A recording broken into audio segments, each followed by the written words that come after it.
Bienvenidos una vez más a este espacio de El Bolígrafo Rojo, domingo 23 de octubre del 2022. Estamos finalizando una semana agotada de trabajo y temas polémicos en el país y en Santo Domingo. Nombro como siempre al auspiciante de cada semana, cerveza La Tierrita 100% Sáchila, hecha aquí en Santo Domingo, un emprendimiento de nuestro buen amigo José Bolívar Jaramillo. Ustedes ven esta camisa bien bonita y elegante, blanca con cuadritos rojos porque es el bolígrafo rojo.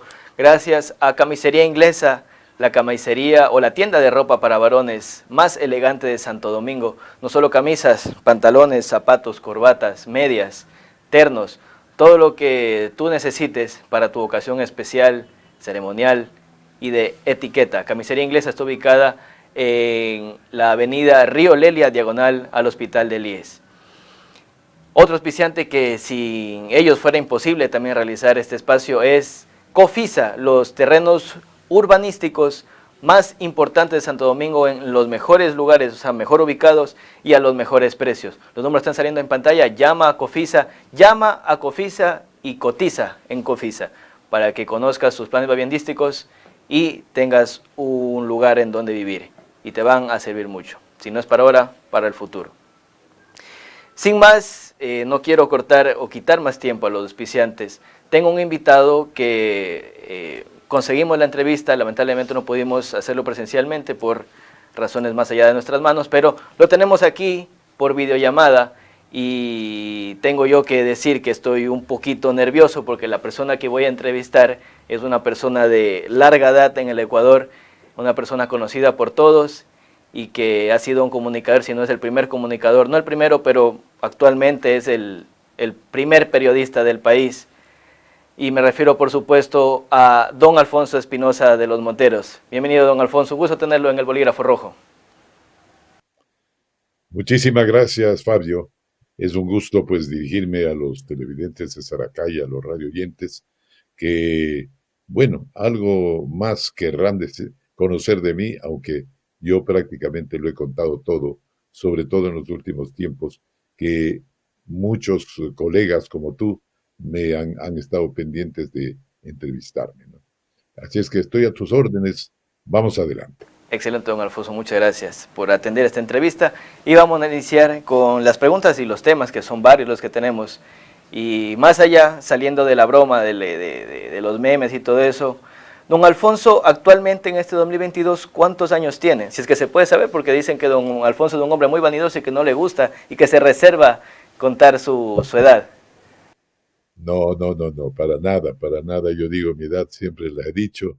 Y ahora con mayor razón, porque la gente me dice que yo soy inmortal. Entonces, bueno, entonces no tengo que preocuparme de la edad, ¿verdad? Bueno, yo cumplí 80 años el último diciembre y el próximo, que ya está cercano, cumpliré 81 años, de los cuales 55 he pasado en la televisión, 8 años más en la radio, y mi vida siempre fue de comunicador desde mi secundaria. Cuando yo estaba en quinto curso de colegio, yo ya empecé a pisar la radio. Pero usted se toma muy bien o de buena manera los memes que le hacen, ¿no? Porque cualquier persona se molestaría, haría denuncias, demandas, pero usted se las toma muy bien, siempre y cuando sean con respeto, ¿verdad? Porque nunca falta el que se pasa de bromista o hacer una broma pesada. Usted las coge de muy buena manera estos memes, estas bromas. Bueno, yo los tomo de buena manera, efectivamente, porque no son ofensivos, no son agresivos, son bromas, son chistes que le hacen reír a la gente y a mí también. Yo me río constantemente con mi familia viendo los memes que me van sacando frente a cada circunstancia, ¿no? Y no tengo ningún problema. Para mí, más bien, esta etapa de los memes ha sido como un volver al interés de la gente, ¿no? Una manera de que sobre todo la gente joven, se conecte conmigo. Entonces, bueno, no me, no me disgusto para nada con aquello. Vamos avanzando en la entrevista y ¿cuál fue la noticia que, bueno, usted ha estado en muchos o ha tenido el placer de, o la importancia de dar a conocer al país noticias muy importantes, no solo del ámbito nacional, sino internacional también. Pero ¿cuál fue esa noticia en la que usted dijo, estoy transmitiendo algo que va a ser historia? Una de las primeras noticias, yo no sé, me imagino el alunizaje puede ser, o la muerte de Kennedy, pero la muerte de Kennedy fue antes del alunizaje. Cuéntenos cómo fue el anunciar la noticia del presidente Kennedy. Hay una historia muy peculiar respecto a eso que usted tiene. Bueno, aquello ocurrió cuando yo todavía estaba en la radio, trabajaba en Radio La Prensa de Guayaquil, que era una emisora que pertenecía al diario La Prensa de Guayaquil, y se distinguía precisamente por ser informativa. Nuestro eslogan era la primera en periodismo radial, y así fuimos la primera en hacer periodismo buscando las fuentes y todo. Entre aquellos apoyos teníamos pues un teletipo de la United Press International que estaba muy cerca de la cabina, y allí teníamos la información a mano de todos los sucesos internacionales. Aquel teletipo que era pues de los antiguos, digamos, ahora ya eso prácticamente no existe porque ese servicio se dan en las computadoras. Aquel teletipo tenía una campanita que daba señales cuando llegaba una noticia importante. Yo recuerdo, esto fue casi a las 2 de la tarde del 22 de noviembre de 1963, cuando yo me disponía a salir de la radio para ir a mi casa a almorzar y volver. De repente, cuando llegaba a la puerta de salida de la oficina, pues escuché la campanita esta que sonaba, pero escandalosamente, ¿no? Se repetía y se repetía. Entonces yo dije, bueno, no debe ser porque ya estaba acostumbrado al sonido. Dije, no debe ser nada importante, yo vuelvo después y lo veo. Pero no, ya sonó tanto que me preocupé y casi de la escalera regresé y me encontré con esta noticia que decía John Kennedy o presidente Kennedy abaleado. La noticia venía de Texas, de Dallas, donde ocurrió el crimen. Entonces, claro, me sorprendí y lo que hice fue entrar a la cabina nuevamente y pasar la noticia sin más referencia que a la que disponía en ese momento. Yo le dije al público, acabamos de recibir esta noticia que dice que el presidente Kennedy ha sido abaleado. No sabemos su estado, etcétera, etcétera. Vamos a estar pendientes y en cuestión de minutos les podremos dar más detalles. Y efectivamente empezó a salir la noticia, ya no solo salió Kennedy abaleado, salió el presidente Kennedy asesinado, muerto. Bueno, ya empezaron a salir todos los datos de aquel crimen que conmovió al mundo entero. Entonces yo ya me olvidé de la casa, del almuerzo y de todo, me quedé en la radio. Largo tiempo estuve en la tarde, la noche, en fin, y estuve informando sobre este terrible suceso que vivió el mundo con la muerte de este presidente que era muy querido por todos, era muy aceptado, los latinoamericanos lo veíamos muy bien. Aparte, pues era un hombre eh, muy inteligente, muy, eh, digamos, de mucho talante, ¿no? Y él, pienso yo, y joven, claro, exactamente. Entonces, la muerte de él conmovió a mucha gente, ¿no? Tanto que, Yo imagino que cuando la campanita empezó a sonar bastante, usted dijo, a lo mejor ya se desató aquí la tercera guerra, tercera guerra mundial, porque en ese tiempo que estaban en plena Guerra Fría, me parece que recién había pasado la crisis de los misiles, que fue con el presidente Kennedy. Entonces usted dijo, a lo mejor aquí se desató ya la tercera guerra mundial. cómo no, pensé en mil cosas mientras me acercaba al teletipo, porque no sabía exactamente qué había ocurrido, pero sí sabía que era una noticia muy importante.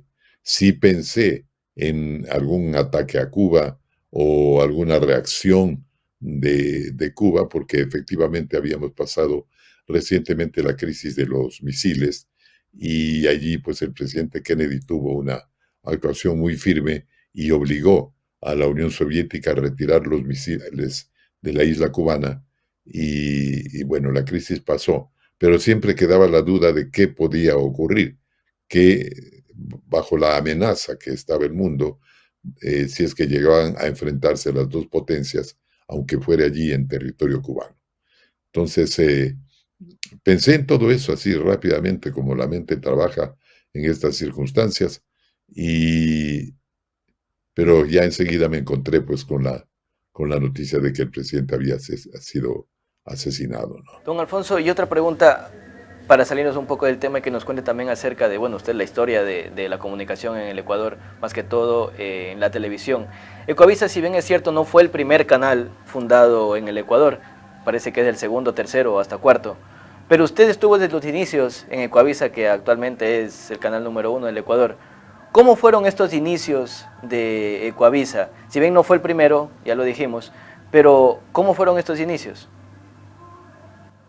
Bueno, en realidad la televisión en el Ecuador empezó en el año 1959, en el mes de diciembre, en que nacieron, por un lado, el Canal 4 de Quito, que ahora es Teleamazonas, y que era un canal de la misión evangélica. Era el canal de la voz de los Andes, ¿no es cierto? Y en Guayaquil se fundó por estos mismos días el Canal 4, que ahora es Telesistema o RTS, ¿no? Eh, Habían esos dos canales en Quito, después se fundó un tercero en Quito que era de la misma empresa de RTS, que en esa época pertenecía a otra administración, por supuesto. Entonces, nosotros nacimos el 1 de marzo de 1967. Fuimos efectivamente el, un canal pionero en muchísimos aspectos, ¿no? No fuimos los primeros en el Ecuador, pero sobre todo en el periodismo televisado fuimos definitivamente los primeros, los pioneros, porque hasta antes los canales que existían, incluso las emisoras de radio, leían los periódicos en los noticieros, pero nosotros no. Nosotros empezamos a producir noticias, a buscar las noticias, a recorrer las fuentes, a entrevistar personas, en fin, y sacar un servicio informativo más directo, más completo. Ya no nadie dependía de los periódicos de Necoavisa.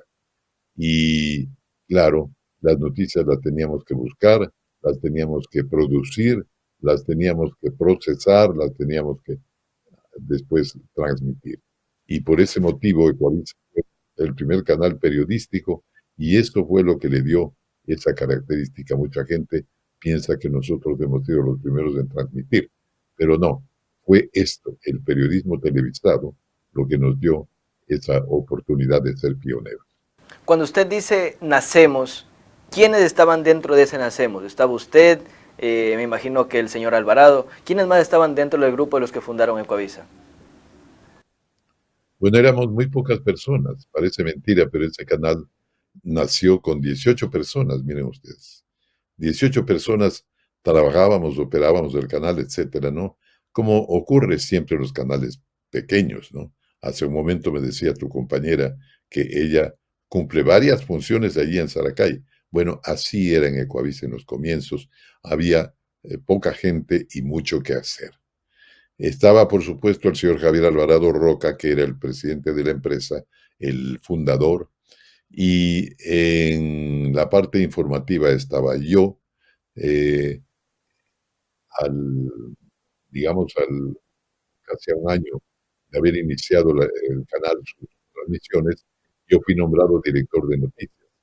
Antes hubo dos personas que tuvieron poco tiempo, pero yo fui nombrado, eh, digamos, a finales o en 68. Fui nombrado director de noticias y en esa tarea estuve pues muchísimos años, ¿no? Posteriormente, bueno, ya los años pasaron como 35, casi 40 años, en que yo dejé la dirección de noticias para pasar a ser vicepresidente de noticias. Y mientras tanto, pues yo estuve en todo lo que había que hacer en los inicios. Yo era el presentador del noticiero como ahora, pero también era el director, también era el productor, también era el asignador, le daba tareas a los reporteros, a los redactores, etcétera. Es decir, yo cumplía una serie de funciones siempre relacionadas con el noticiero, pero También tuve la oportunidad allí de hacer otras cosas porque como éramos tan pocos, era difícil distribuirse el trabajo y cuando se nos ocurrió hacer producciones dramáticas, también fui, fui galán en, en unas producciones de una serie que se llamó Cartas de Amor, donde estuve con Toti Rodríguez, que había venido de París, de Europa, triunfadora con éxito. Y allí empezamos a hacer con mi amigo Alberto Borges, que era el que dirigía esto. Él tenía un sueño y me lo compartía conmigo, que era de hacer cine en la televisión.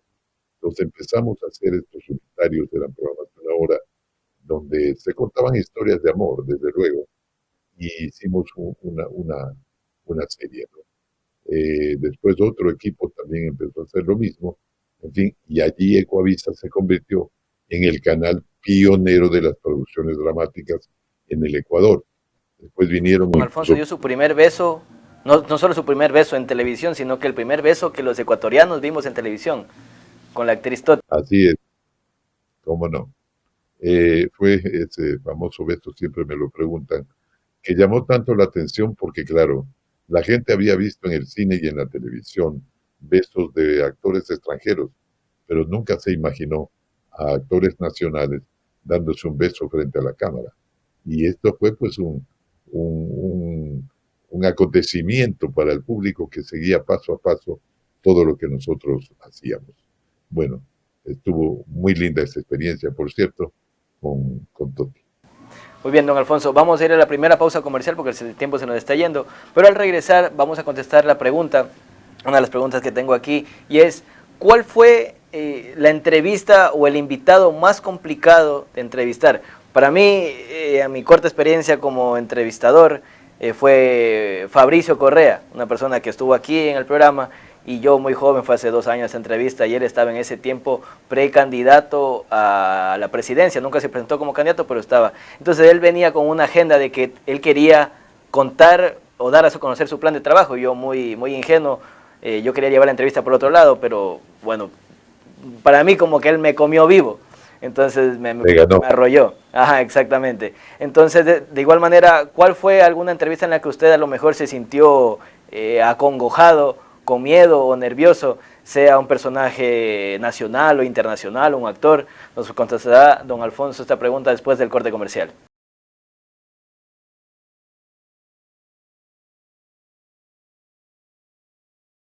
Regresamos del primer corte comercial, estamos en el Bolígrafo Rojo, en esta entrevista interesante con un personaje súper importante, histórico del Ecuador, don Alfonso Espinosa de los Monteros, y vamos a contestar la pregunta que dejamos abierta en el primer bloque. ¿Cuál fue la entrevista o el invitado que a usted lo sacudió, lo puso nervioso y que a lo mejor quiso salir corriendo de la entrevista? Bueno, mi primera entrevista en el estudio de televisión fue con el doctor José María Velasco Ibarra. Con Velasco Y Ibarra. esa fue una entrevista que me provocó muchísimos nervios porque era la campaña electoral de 1968 y yo no había salido entrevistando en la televisión, mi experiencia era solo en la radio.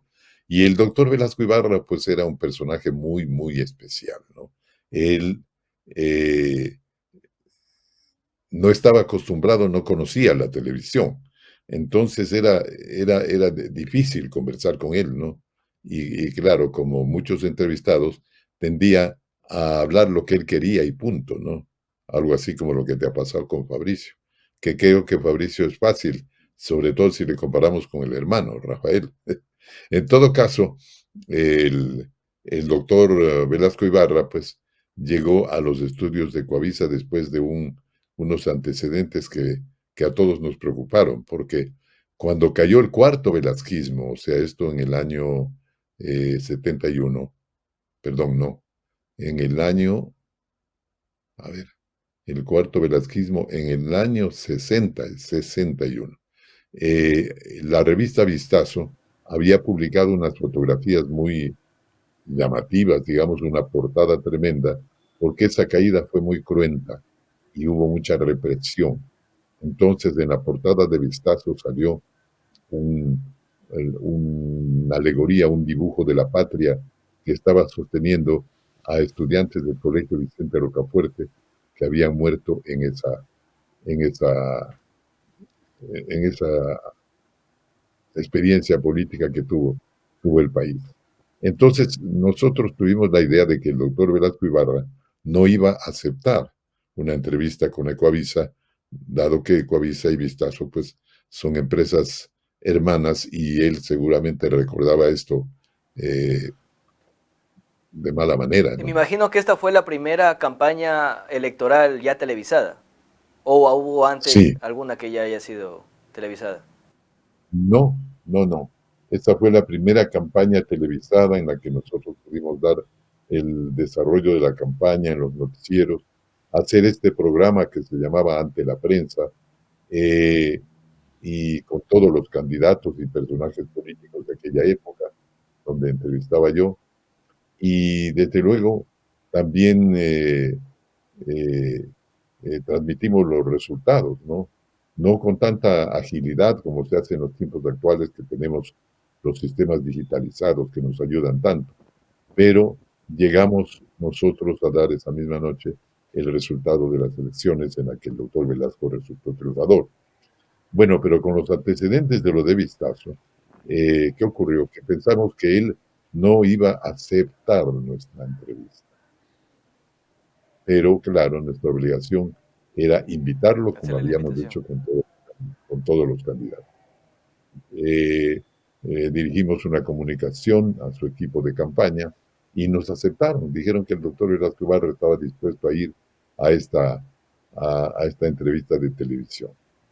El licenciado Galo Martínez Merchán era la persona más cercana al doctor Velasco Ibarra en aquellos tiempos. Él se conectó con nosotros, se coordinó para tal día la entrevista, por supuesto en vivo, porque nada se grababa hasta esa época.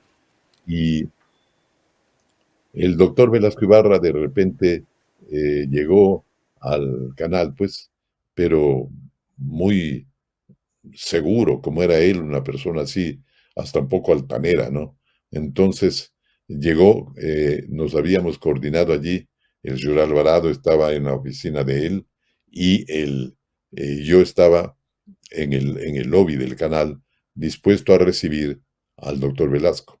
Llegó él en el automóvil de Galo Martínez y yo mismo le abrí la puerta del auto para que salga. Pero él no me dio tiempo ni a decirle ni buenas noches, sino que dio un paso largo, porque como era tan alto, dio un paso largo y me sobrepasó. Y se entró directamente por el primer corredor que vio y fue a parar justamente a la oficina de Javier y yo atrás de él tratando de alcanzarle, ¿no? Pero no, no hubo manera. Total que entró, Javier ya lo recibió, ahí pues nos sentamos, conversamos un rato con Galo Martínez, puesto que el doctor Velasco no emitía una sola palabra, lo cual a nosotros nos ponía muy nerviosos, especialmente a mí, porque yo era el que iba a enfrentar la entrevista, ¿no? Entonces el doctor Velasco, cuando llegó el momento y vino el jefe de piso a decirme que ya estaba lista para la entrevista, pues salimos hacia allá. Él fue al canal, yo lo senté en, en, en su sillón, pues donde iba a estar durante la entrevista y le expliqué cómo funcionaba la televisión, que las cámaras tenían una luz, una señal roja que indicaba la que estaba funcionando, que si él quería dirigirse a la gente podía dirigirse a la cámara, pero que mejor tratara de mirarme a mí porque en una entrevista es así, no se puede hablar pues sin mirarse a los ojos, ¿no? Para esto, lo que nos preocupó siempre fue que el doctor Velasco, por no tener costumbre de estar en la televisión, nos iba a dar respuestas muy largas y nos iba, en definitiva, a arruinar la entrevista con respuestas largas. Y para ello, pues alguien del equipo del canal, recuerdo el doctor Manuel de J. Real Murillo, me dijo, ¿por qué con delicadeza usted no le entrega las preguntas al doctor Velasco y para que él sepa lo que tiene que contestar y hablando, explicándole por qué lo hacemos esto? Y bueno, todo el mundo estuvo de acuerdo, aunque a mí no me gustó, porque efectivamente esto de mostrar las preguntas a los entrevistados, pues no es la práctica más conveniente para nada. Pero claro, yo hice eso, cogí el papel y le dije, doctor Velasco, en la televisión las respuestas tienen que ser muy concisas, muy cortas. Entonces aquí le pongo los temas para que usted desarrolle las respuestas, pero tratando de usar el mínimo tiempo posible para que la gente pueda escuchar todas las cosas que a usted le quiere escuchar. Y él rápidamente, ¿qué hizo? Me quitó el papel. Me quitó así el papel y empezó, pues no leyó y qué decía y qué opina de los partidos políticos. Ay, se daba la vuelta, decía, entelequia, señor. Y bueno, empezó a soltarme todo su discurso a mí. Entonces, eh, me di cuenta del error que había cometido y lo que hice automáticamente en un momento que él alzó la mano fue quitarle el papel de O sea, me nuevo y imagino que le ahí se dije, pero formó un entre y quítame la hoja y deme la hoja. Y él capaz tratando de esquivar la hoja. sí, pero él como hablaba así, usando las manos, los brazos, ¿no? Entonces un rato que ya alzó hacia mi lado, yo le quité nomás. Y le dije, perdón doctor, pero las preguntas las maneja el entrevistador, así es que yo le voy a hacer las preguntas, pero usted responda corto. Pero usted Le cuando le insistí. decía eso estaba por dentro que temblaba. Pero imagínate, qué Claro. tensión, porque aparte, pues, el doctor Velasco era un hombre tan carismático, ¿no? Que realmente le ponía nervioso a cualquiera. Esa era la verdad. Mientras estuvo en la oficina y no habló, ese nerviosismo se acrecentó en mí, porque no lográbamos ganar ninguna confianza. Y ahí Pero usted, en fin, ¿qué edad tenía más o menos, eh, muchachito de cuántos años? yo tenía 25 años. Ah, bueno, bastante joven, pero ya tenía bastante trayectoria en los medios de prensa. Vamos avanzando, don Alfonso, y tengo más preguntas que quiero Tenía abordarlas. trayectoria en la radio y en ese momento tenía más o menos un año en la televisión. Si tuviese, si le hicieran la pregunta, y se la voy a hacer, pero tuviese una lista de presidentes del Ecuador, la gente se burla, bueno, no burla, pero como me dice don Alfonso, conoce a todos los presidentes del Ecuador, ha conocido a todos. Pero al menos de los que usted ya conoció, al menos del 60 para acá, no desde tan atrás, ¿cuál considera usted que ha sido el mejor y el peor presidente que ha tenido el Ecuador? Mira, eso es muy difícil responder. Me han hecho varias veces esa pregunta, pero yo no me atrevo a responder porque los Compromiso también. presidentes, cada uno vive su propia circunstancia y según esa circunstancia viene su comportamiento, sus ideas, sus planes, etcétera, etcétera. El Ecuador, a mi gusto, aunque yo era pues un niño en aquella época, el mejor presidente que ha tenido el Ecuador ha sido Galo Plaza Lazo, pero yo por eso, no, lo conocí como niño, después lo fui conociendo cuando él ya empezó a actuar en la vida pública, ¿no? Pero, claro, él ya fue presidente en el año 48, entre el 48 y el 52, pero lo llegué a tratar mucho porque mi familia, nosotros somos de Ibarra y teníamos amistad con él y solíamos ir incluso a la hacienda de él, a Zuleta, cuando él ya dejó la presidencia y estaba siempre trabajando en el campo como a él le gustaba. Después fui por otros motivos también, mantuve relación con él y finalmente en su vida pública como ya como expresidente y como verdadero patriarca que tenía el Ecuador, también lo llegué a tratar yo en la televisión, lo entrevisté varias veces, en fin, siempre fue un personaje increíble en todo sentido, ¿no? Y como presidente creo que fue el mejor, tanto que él, después de 10 años de inestabilidad política en el Ecuador, él fue el primero en terminar un periodo entre el 48 y el 52 y dejó tan bien la relación económica la situación económica del Ecuador que también esto repercutió en una buena situación política. Y después vino otro, justamente el doctor Velasco Ibarra en el tercer velasquismo y después el doctor Camilo Ponce Enríquez. Y los tres gobiernos terminaron, porque antes no terminaban. A medio proceso, pues terminaban derrocados o con cambios Pero así. Velasco me parece que el único periodo que sí terminó fue el cuarto velasquismo, o fue el tercero. Tercero, El tercero fue. fue Ok, usted sabe el muchísimo tercero más que que yo. fue del 52 al 56, Ah, muy bien. el tercero. Yo era niño en aquella época, ni soñaba en ser periodista ni nada, pero seguía de cerca los acontecimientos con mi papá, a quien le apasionaba la política, y yo estaba siempre conversando con él y enterándome de todas las cosas que pasaban, ¿no? Entonces, decir ya en los tiempos actuales cuál ha sido el mejor presidente es difícil, pero hemos tenido buenos presidentes, sobre todo los que han respetado la democracia, ¿no? Los que han cultivado y nos han dado esa seguridad democrática que un país como el nuestro necesita.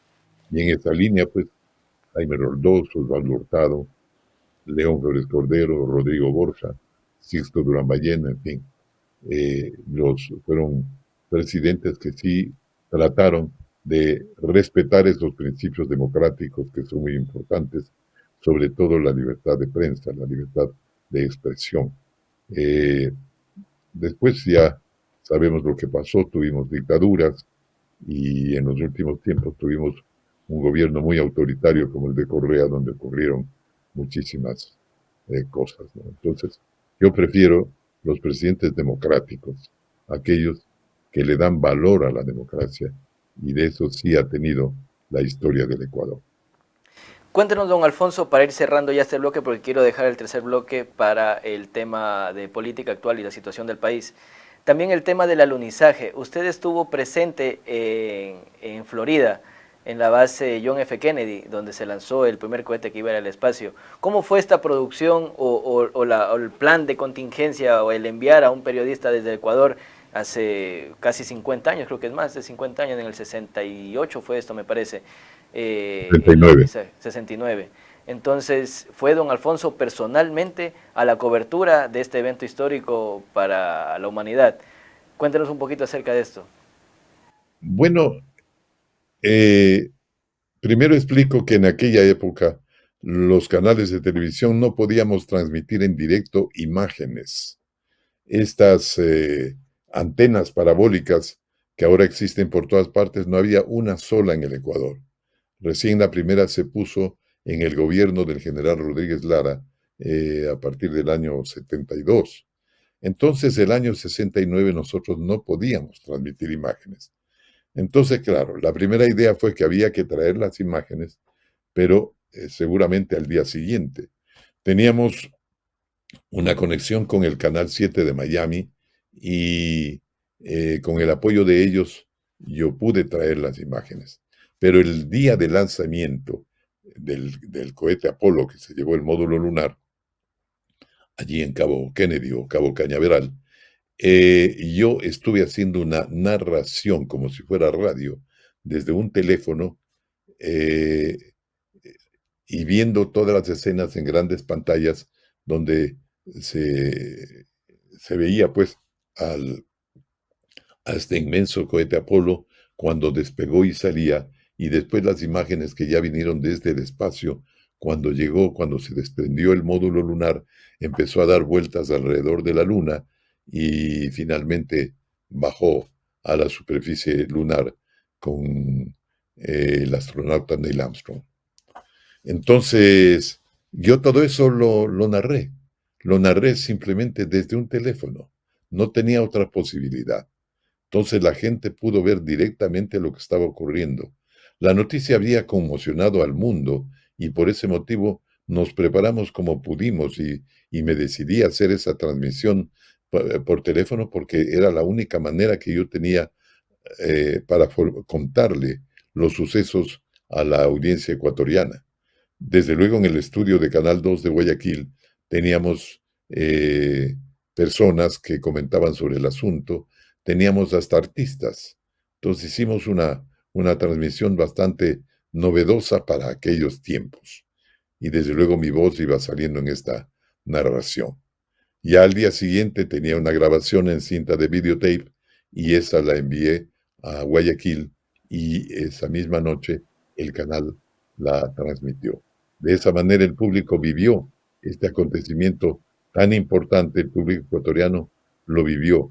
Y cuando yo volví al Ecuador, pude sentir la satisfacción que el público tenía con el trabajo que habíamos hecho. Porque desde que me bajé del avión, recibí felicitaciones, abrazos, en fin. Realmente un personaje histórico para el Ecuador, don Alfonso Espinosa Los Monteros. Vamos a ir a la segunda pausa comercial y al tercer bloque vamos a hablar de política y situación económica actual en el presente y cuál es su pensamiento, su idea, su opinión respecto al gobierno del actual presidente Guillermo Lasso. Entonces vamos a la pausa comercial y regresamos.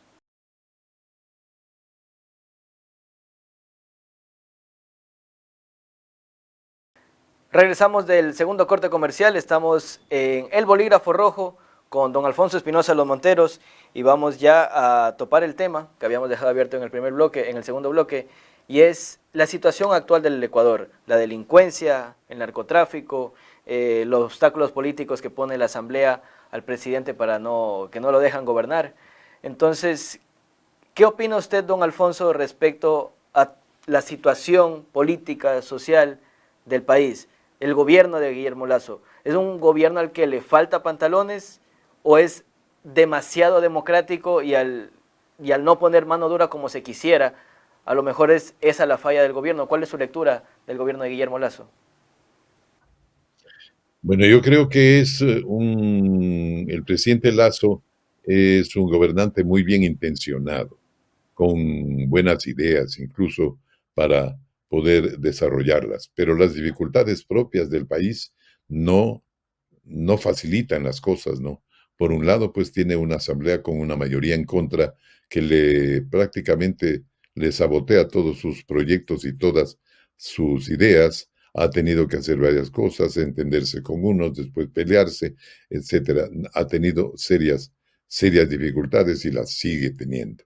Han habido otros enemigos como el narcotráfico, eh, que es el propulsor de la violencia en el país, que en estos tiempos parece haberse pues desarrollado al máximo. Ya el Ecuador es un país altamente afectado por el narcotráfico.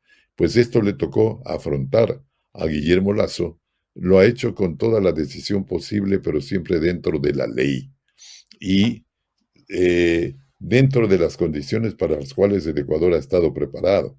La policía y las Fuerzas Armadas están haciendo lo mejor que pueden de acuerdo a lo que pide el presidente Lasso y están haciendo todo lo posible para superar esta situación de violencia que vive el Ecuador, que en sus orígenes está provocado por estas bandas organizadas, la mayoría de las cuales pertenecen a los narcotraficantes, ¿no?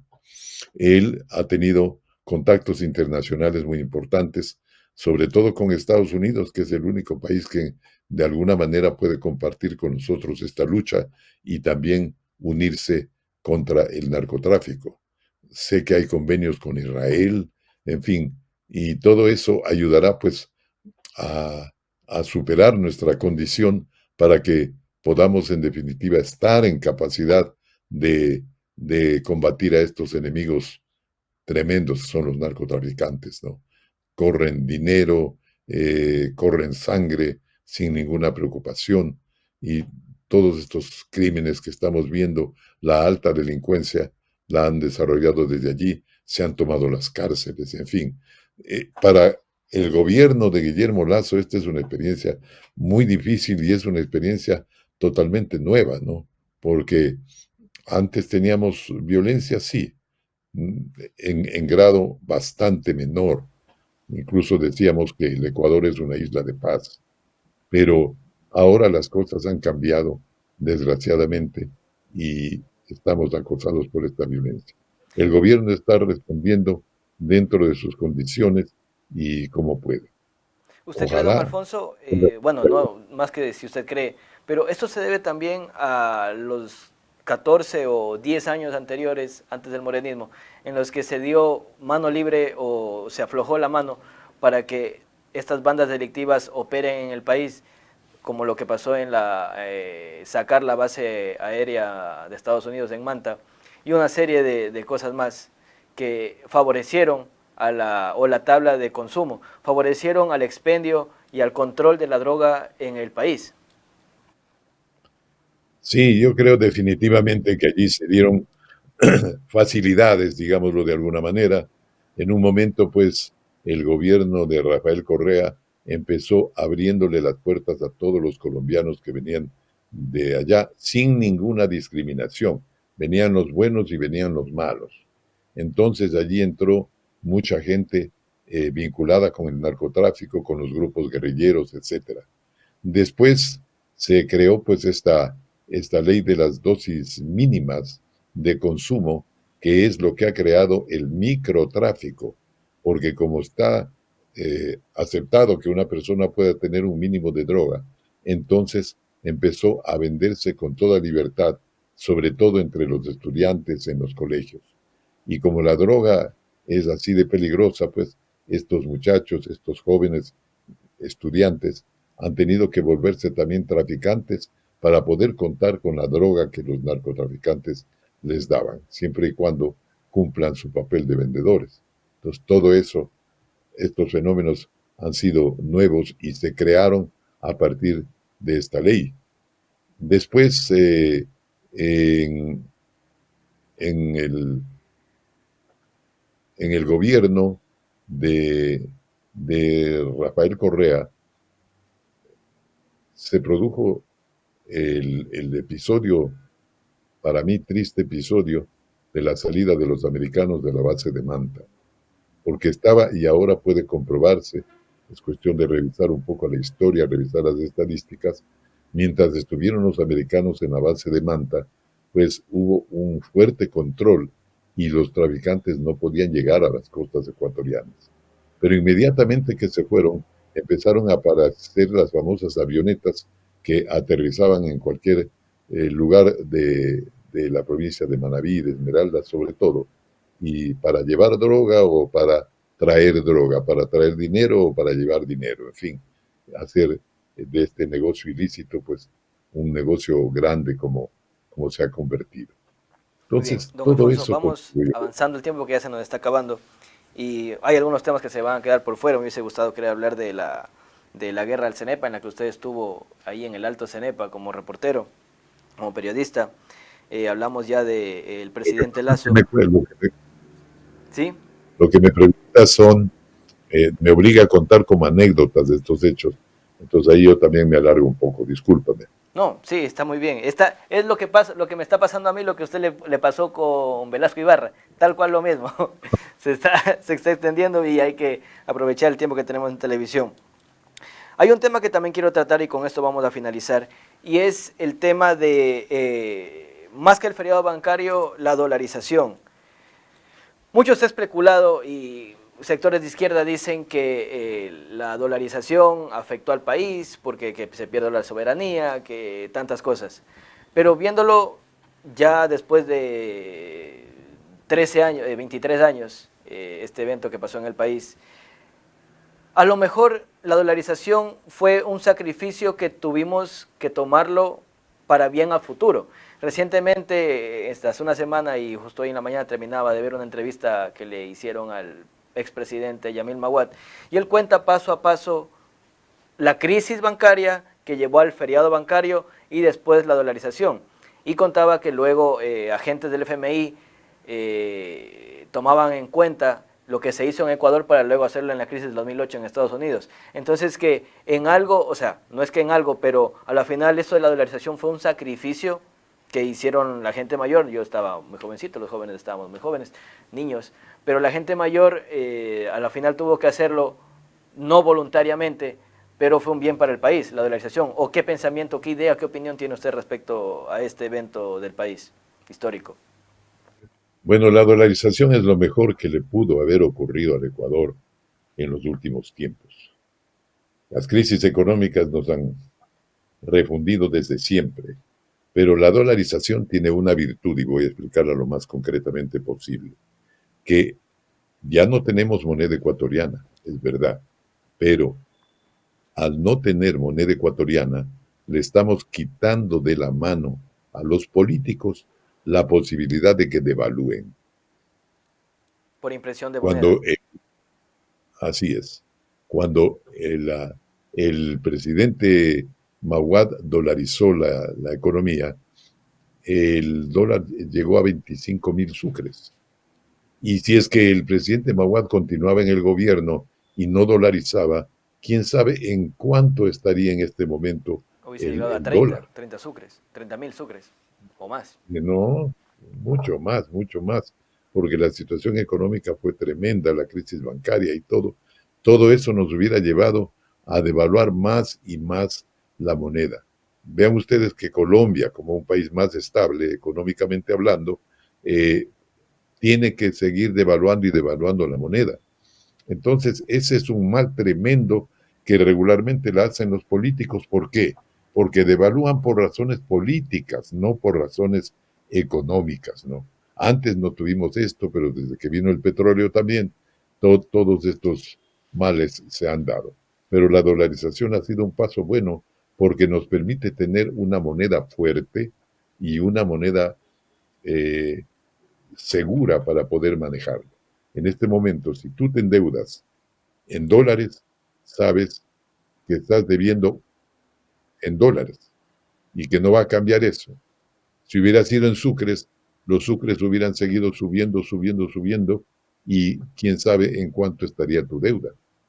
Esto es lo que hay que pensar y de alguna manera pienso que es la dolarización la que en buena parte está sosteniendo la economía ecuatoriana de los últimos Pero años y en los entonces tiempos actuales. el país está siendo un poco,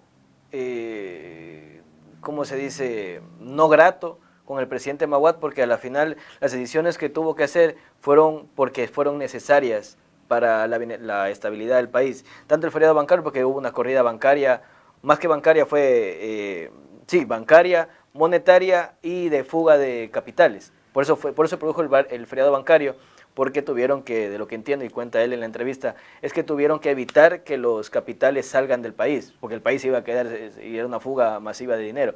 Entonces a la final yo creo que el presidente Maguad, desde mi punto de vista, y no sé qué opina usted, ha sido menospreciado o el pueblo ecuatoriano no ha sido suficientemente grato con lo que él hizo. Sí, es verdad, hubo una crisis, una fuerte crisis económica, pero lo que se vino después a lo mejor hubiese sido peor si es que no se tomaban esas medidas.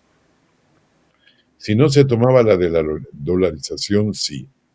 El presidente Maguad se enorgullece de haber tomado dos medidas importantes. Una que es la dolarización y otra que es la solución definitiva del problema limítrofe con Perú.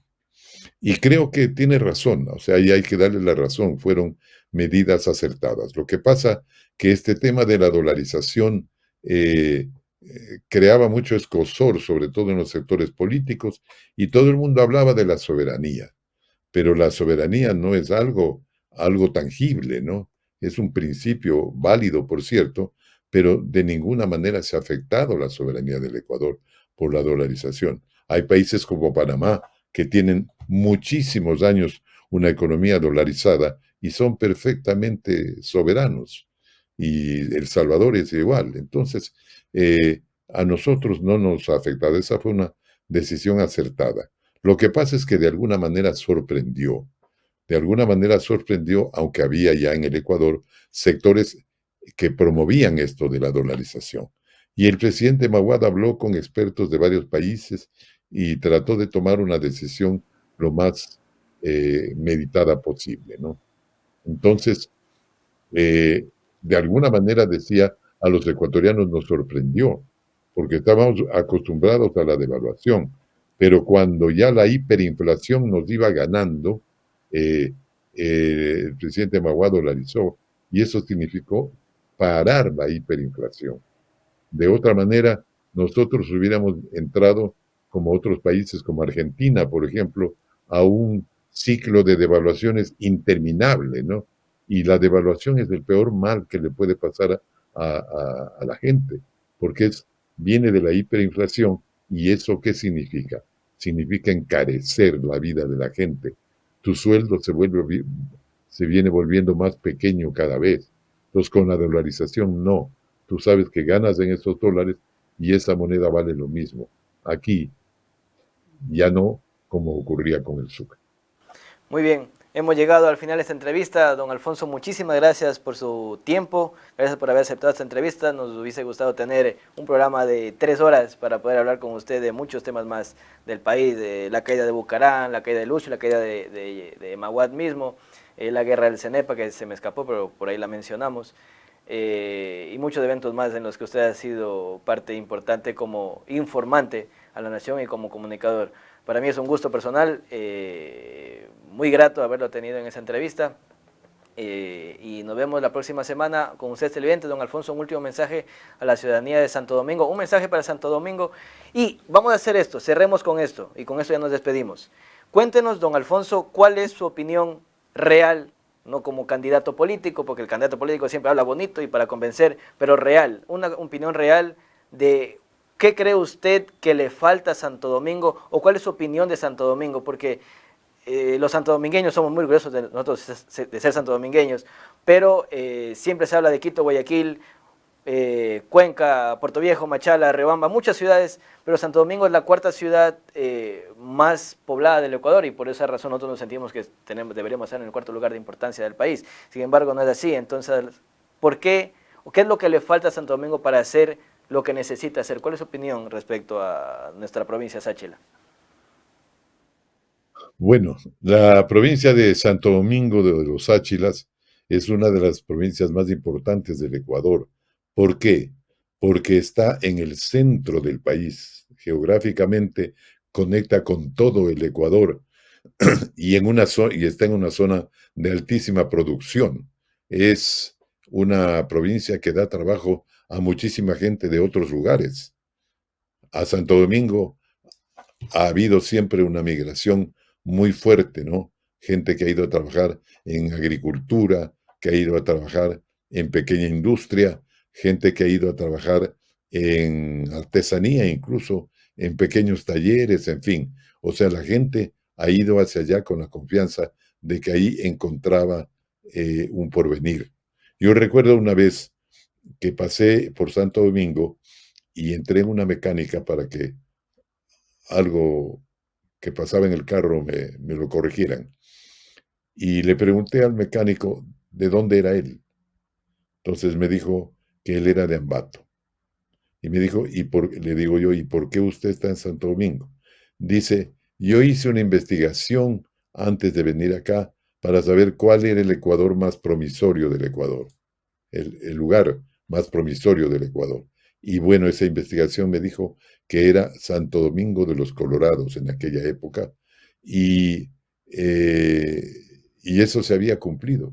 Él era un próspero mecánico que arreglaba vehículos, sobre todo maquinaria agrícola, etcétera, y bueno, estaba muy feliz en Santo Domingo. Eso le ha pasado a mucha gente allí. ¿Qué le falta ahora a Santo Domingo? Yo creo que en este momento, pues, ya tiene universidades, ya se está desarrollando la educación, etcétera. Entonces, lo que hay que hacer simplemente es seguir trabajando en esos aspectos para que todo vaya mejorando. La cultura de la gente, la educación de la gente, la capacidad de servicio que tiene Santo Domingo para los demás ecuatorianos. Entonces, Santo Domingo merece nuestra admiración y nuestro reconocimiento ahora y siempre. Muy bien, don Alfonso, muchísimas gracias por su espacio y por su tiempo. Y con ustedes, televidentes, nos vemos la próxima semana. Y con usted, don Alfonso, también espero tenerlo en este programa una vez más, ahí sea por videollamada y, si es que es posible, presencialmente, para tratar temas que no pudimos tratar en esta vez. Nos vemos la próxima semana con ustedes, televidentes. Hasta luego, don Alfonso. Muchas gracias. Hasta luego, Fabio. Muchas gracias también por esta entrevista.